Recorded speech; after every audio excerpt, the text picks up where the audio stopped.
राज्यभरात महानगरपालिका निवडणुकांचा बिगुल वाजला असून त्या पार्श्वभूमीवर नाशिक महानगरपालिका निवडणुकीसाठी राष्ट्रवादी काँग्रेस अजित पवार गटाकडून इच्छुक उमेदवारांच्या मुलाखतींना सुरुवात झाली।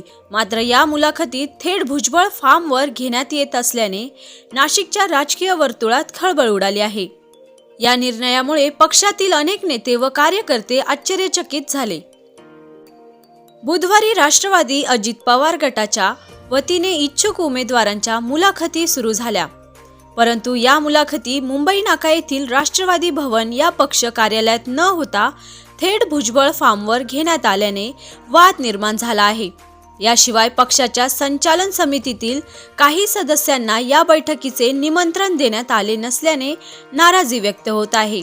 मुलाखती पक्ष कार्यालयातच का घेतल्या जात नाहीत असा सवाल नाराज सदस्यांनी उपस्थित केला आहे। भाजप व शिवसेना शिंदे गटानंतर आता राष्ट्रवादी अजित पवार गटानेही उमेदवारांच्या मुलाखतीची प्रक्रिया सुरू केली असली तरी भुजबळ फार्मवर होत असलेल्या या मुलाखतीमुळे पक्षातील अंतर्गत कलह चौट्यावर आला। काही कार्यकर्त्यांनी खासगी कार्यालयात मुलाखती घेण्यास विरोध करत तेथे जाण्यास नकार दिला आहे।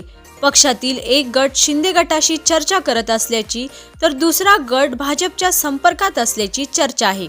या संपूर्ण घडामोडींमुळे नाशिकमध्ये राष्ट्रवादी अजित पवार गटातील फूट स्पष्टपणे समोर आली असून दोन गट तयार झाल्याच्या चर्चांना वेग आला आहे। आरबी न्यूज साठी मलिक शेख, मोखाडा।